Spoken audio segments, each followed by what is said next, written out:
Baik, bismillahirrahmanirrahim. Assalamualaikum warahmatullahi wabarakatuh. Pada kesempatan kali ini saya akan mempresentasikan tugas pengulangan instalasi komputer yang bermaterikan Linux dan akan dibawakan oleh saya sendiri, yaitu Antoni Muhammad Yusuf. Nah, pertama-tama kita mengenal sejarah berdirinya Linux. Nah, sejarah Linux dimulai pada tahun 1991 oleh pria kebangsaan Finlandia bernama Linus Torvalds. Nah, seorang Linus Torvalds muda, tepatnya saat menjadi mahasiswa, mulai membagikan source code atau kode sumber kernel Linux via internet seukuran disket. Nah, pada waktu itu ia tidak pernah menyangka apa yang diperbuatnya akan melahirkan bisnis tak ternilai di kemudian hari. Linus muda juga tidak pernah menyangka bahwa sistem operasi Linux akan menjadi sistem operasi yang paling menjanjikan. Itulah awal mula sejarah dan perkembangan Linux. Nah, kemudian ada jenis-jenis Linux, yaitu yang pertama ada Red Hat Linux, kemudian ada Ubuntu Linux, Linux Mint, Debian Linux, dan Kali Linux. Nah, kita masuk ke yang pertama, yaitu Red Hat Linux. Nah, Red Hat Linux atau yang biasa dikenal dengan RHL merupakan buatan perusahaan Red Hat Inc. Adalah sistem operasi Linux yang populer sampai produksinya dihentikan pada tahun 2004. Kemudian Red Hat Linux 1.0 ini dirilis pada 3 November 1994. Awalnya disebut Red Hat Commercial Linux, merupakan distro Linux pertama yang menggunakan sistem RPM Package Manager, yang kemudian diikuti beberapa distro lain seperti Mandriva Linux dan SUSE Linux. Nah, kemudian pada tahun 2003, Red Hat telah menghentikan produksi Red Hat Linux, namun mengeluarkan Red Hat Enterprise Linux, yaitu atau biasa dikenal dengan RHEL, untuk lingkungan perusahaan yang tidak gratis, dan serta Fedora yang dikembangkan oleh masyarakat dengan dukungan Fedora Project dan disponsori oleh Red Hat sebagai versi gratis bagi lingkungan rumahan. Nah, kemudian kelebihan dan kekurangan Red Hat Linux. Yang pertama, kelebihannya yaitu dapat mengubah alamat IP menjadi domain pada web. Kemudian yang kedua, domain juga digunakan sebagai virtual host dalam dunia maya. Kelebihan ketiganya itu domain lebih mudah diingat dibandingkan dengan nomor IP address. Kemudian kekurangannya, yang pertama, membutuhkan waktu untuk dikonfigurasi, dan jika internet kita putus, domain tidak dapat diakses lagi. Nah, kemudian ada Ubuntu Linux. Nah, Ubuntu merupakan salah satu distribusi Linux yang berbasiskan Debian dan didistribusikan sebagai perangkat lunak bebas. Nah, nama Ubuntu berasal dari filosofi dari Afrika Selatan yang berarti kemanusiaan kepada sesama. Ubuntu dirancang untuk kepentingan penggunaan pribadi, namun versi server Ubuntu juga tersedia dan telah dipakai secara luas. Nah, kemudian ada kelebihan Ubuntu Linux. Yang pertama, dia itu open source. Kedua, lebih kebal virus dibanding Linux yang lainnya. Kemudian aplikasi yang relatif lengkap dan driver relatif lengkap. Kemudian kekurangannya, yang pertama itu tampilan menuntut aplikasi. Yang kedua, aplikasi lebih sedikit daripada sistem OS lainnya. Dan yang terakhir, tidak cocok untuk gaming. Nah, kemudian ada Linux Mint. Nah, pengertian dari sistem operasi Linux Mint adalah sistem OS berbasis Linux untuk PC.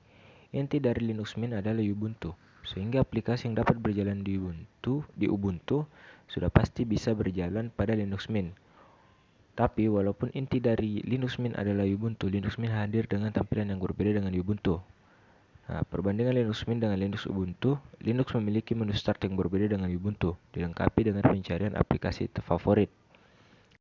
Nah, kemudian kelebihannya, yang pertama dilengkapi dengan pencarian aplikasi favorit. Kemudian dapat langsung dijalankan melalui USB flash drive dengan menggunakan UNet, Built-in System Operasi Windows.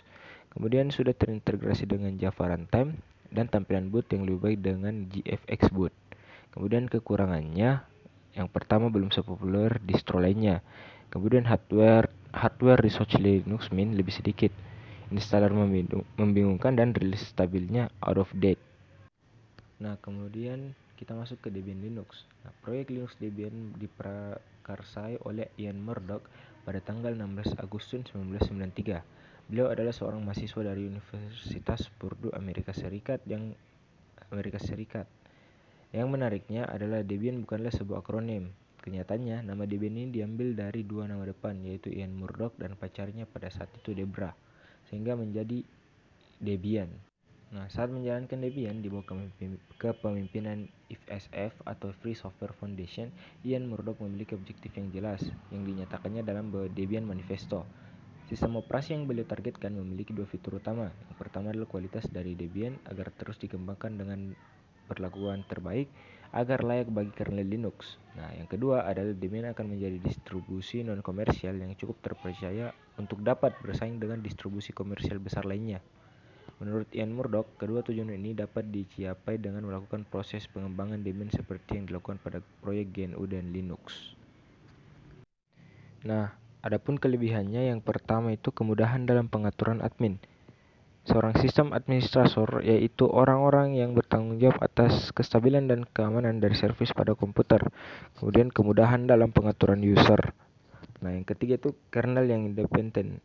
Kernel itu ibarat sebuah nyawa dari sebuah operating system. Nah, karena di dalamnya berisi library yang tugasnya menerjemah instruksi-instruksi dari software agar dapat dimengerti oleh hardware komputer. Nah, kemudian yang keempat, free software. Linux memberikan kebebasan untuk melakukan modifikasi secara keseluruhan sebuah OS, dan Debian ini termasuk ke dalamnya. Nah, selanjutnya kekurangannya. Yang pertama, lumayan sulit digunakan untuk pemula pada install pertama kali. Kemudian periode rilis yang konservatif. Kemudian yang menjadi kelemahan Debian bagi penggunanya adalah versi software yang dipakai. Biasanya lebih tua dari yang sudah rilis pada saat itu atau belum update.